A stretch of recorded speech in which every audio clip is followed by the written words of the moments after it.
inson bir o'ylab ko'rsin. Onani qornida bo'lganda kim yediryotdi uni?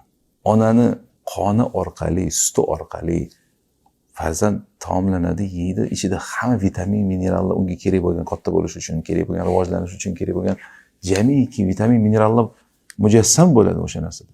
Alloh taolo parvarishlamadimi onani qornida? U tug'ilgandan keyin odamlarni shu ota-onasini sababchi qildi, lekin baribir asli Alloh uni boqyapti. Alloh uni parvarishlab katta qilyapti. Mana Turkiyada yer qimirlashi bo'lganda juda ko'pchilik uchun katta oyatlar bo'ldi. Hayratga keladigan bir nihoyatda buyuk Alloh taoloning mo'jizalarini ko'rdik. 30 kun qolib ketgan binolarni tagida ovqatsiz, suvsiz. 40 kun qolib 50 kundan keyin ham topishdi odamlar. Kim u yerda ularni yedirib ichirdi? Odam uncha yashamaydi ovqatsiz, suvsiz. Shunaqa bir holatlar ham bo'ldiki, chaqaloqlar chiqdi. Chaqaloq 2 soat emmasa, onasini chimqirib tashlaydi. Dot deydi. Lekin haftalab chaqaloq yotishligi, onasi o'lib qolgan. Haftalab yotishligi bu nima degani bu? Bu Alloh o'zining oyatini ko'rsatdiki, xohlasa Alloh taolo onasiz ham boqib qo'yadi chaqaloq. Kampirlar chiqdi bir oylab yotgan shu yerda. Qariya kampirlar. Ya'ni zaif bo'lgan odamlar yer ostida shuncha kun yotdi. Kislorod yo'q o'tdi deysiz. Qanaqa qilib nafas olish mumkin o'tdi? Qo'rqib o'lib qolish mumkin odam yuragi yorilib masalan. Yo'q. Alloh xohlasa odam yashaydi. Xohlasa o'ladi.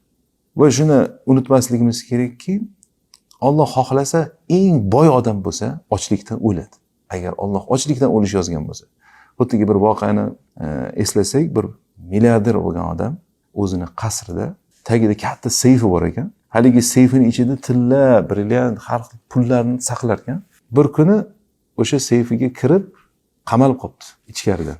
Baqirib, dod, faryod solsa hech kim eshitmabdi. Uydagi xizmatkorlari bir ish bilan ketgan bo'lsa kerak xo'jayin deb o'ylab, hech kim xayoliga kelmabdiki, u seyf ichida qamalib qolganligi. Bir necha kundan keyin ochligidan o'lish boshlaganda qo'lini kesib qon bilan yozgan ekan. Dunyodagi eng boy odam ochligidan o'lyapti deb. Ya'ni uni murdasini topishgandan keyin mana shu yozuvlarni ko'rishgan. Aytmoqchimanki, eng boy odam bo'lib turib, pullarini, tillalarni ichida ochligidan o'lishi mumkin. Lekin kambag'al bo'lib, yer tagida ko'milib, bir oy yotib, tirik chiqish mumkin. Shuning uchun biz Allohga suyanishlikka o'rganishligimiz kerak ekan. Qachon biz Allohga suyanishni o'rganamiz? Qachonki Alloh yaxshi tanisak, qanday zot bilan muomala qilyapmiz biz?